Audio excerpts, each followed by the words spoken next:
சுகா அந்த பெயர் இன்று உலகம் முழுவதும் ஒலிக்கிறது. ஆனால் அந்த அமைதியான முகத்திற்குள் இன்னும் ஆழமான ஒரு கதை இருக்கிறது. ஒரு மனிதன் தனது வலியை இசையாக மாற்றிய கதை. சுகா அந்த பெயர் ஒரு கலைஞனை மட்டும் குறிக்கவில்லை. அது ஒரு மனநிலையை குறிக்கிறது. அமைதியாக இருந்தாலும் உட்புறத்தில் எரியும் ஒரு தீ. தோல்விகளால் உடையாத ஒரு மனம். உண்மையை மறைக்காத ஒரு குரல். மின் யூங்கி ஒரு இன்ட்ரோவர்ட். அதிகம் பேசாதவர். ஆனால் அவர் பேசும்போது அது நேராக இதயத்தை தொடும். அவர் சிரிப்பு கூட சின்னதாக இருக்கும். ஆனால் அந்த சின்ன சிரிப்பின் பின்னால் பல ஆண்டுகளின் போராட்டம் மறைந்திருக்கிறது. டேகுவில் இருந்த அந்த சிறுவன் இசையை காதலித்தான். ஆனால் அவர் இசையை என்ஜாய் மட்டும் செய்யவில்லை.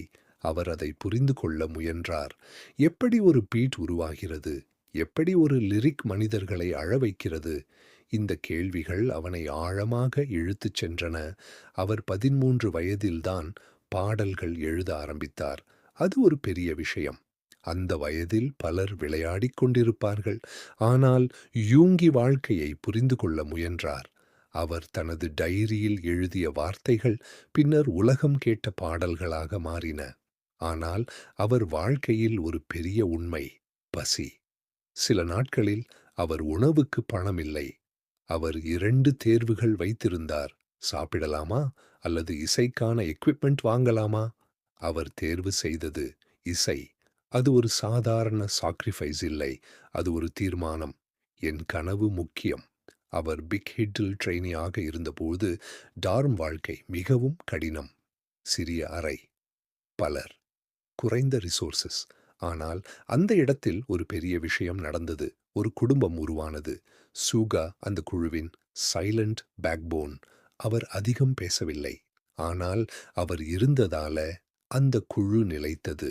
அவர் இசையை உருவாக்கினாரு. அவர் லேட் நைட் வரை ஸ்டூடியோவில் இருந்தாரு.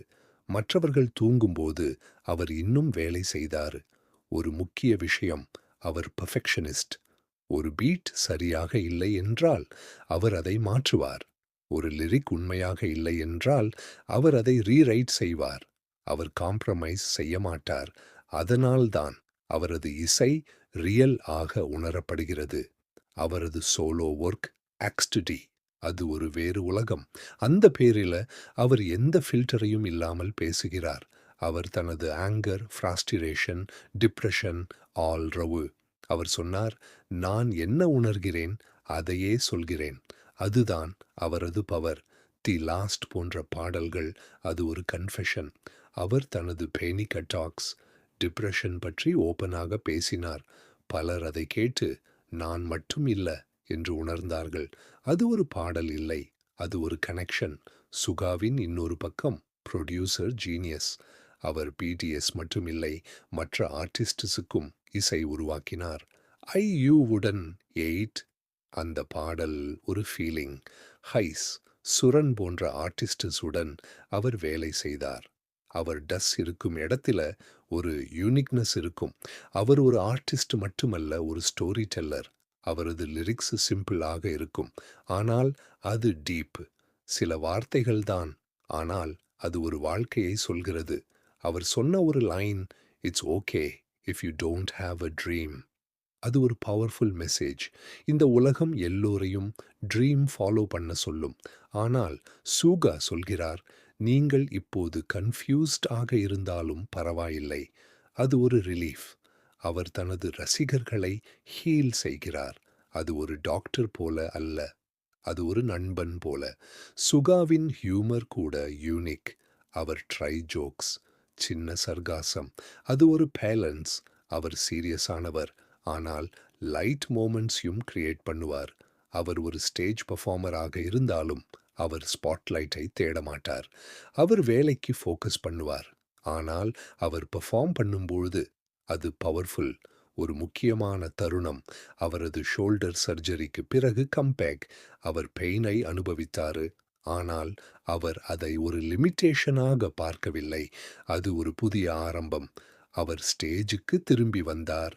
மேலும் கான்ஃபிடென்ட், மேலும் ஸ்ட்ராங். சுகா நமக்கு இன்னும் சில லெசன்ஸ் கொடுக்கிறார். ஒன்று, கன்சிஸ்டன்சி பீட்ஸ் டேலண்ட். நீங்கள் டேலண்டடாக இருக்கலாம், ஆனால் தொடர்ந்து உழைக்கவில்லை என்றால் அது போதாது. இரண்டாவது, உங்கள் உண்மை முக்கியம். நீங்கள் மற்றவர்களை இம்ப்ரெஸ் பண்ண வேண்டிய அவசியம் இல்லை. நீங்கள் உண்மையாக இருக்க வேண்டும். மூன்றாவது, slow progress is still progress. அவர் ஓவர்நைட் சக்சஸ் இல்லை, அது பல ஆண்டுகளின் எஃபர்ட். நான்காவது, pain is not the end. அது ஒரு பிகினிங் ஆக மாறலாம். இன்றி சுகா ஒரு குளோபல் ஐகான், ஆனால் அவர் இன்னும் அந்த சேம் யூங்கிதான். ஸ்டூடியோவில் லேட் நைட் வரை வேலை செய்யும் ஒரு மனிதன். அவர் இன்னும் கற்றுக்கொண்டிருக்கிறார், இன்னும் உருவாக்கிக் கொண்டிருக்கிறார். அவர் கதை இன்னும் முடிவடையவில்லை. அதேபோல உங்கள் கதையும் இன்னும் முடிவடையவில்லை. நீங்கள் இப்போது ஒரு டஃப் ஃபேஸில் இருக்கலாம், ஆனால் அது உங்கள் ஃபைனல் சாப்டர் இல்லை. அது ஒரு பேஜ் மட்டும். சுகா போல நீங்கள் உங்கள் வலியை பவராக மாற்றலாம். நீங்கள் உங்கள் வாழ்க்கையை எழுதும் ஆத்தர். ஒரு நாள் உங்கள் ஸ்டோரியும் மற்றவர்களுக்கு இன்ஸ்பிரேஷன் ஆகும். அதற்காக இன்னைக்கு ஒரு ஸ்மால் ஸ்டெப் எடுங்கள். அது போதும். மீதியை உங்கள் டிட்டர்மினேஷன் எழுதும்.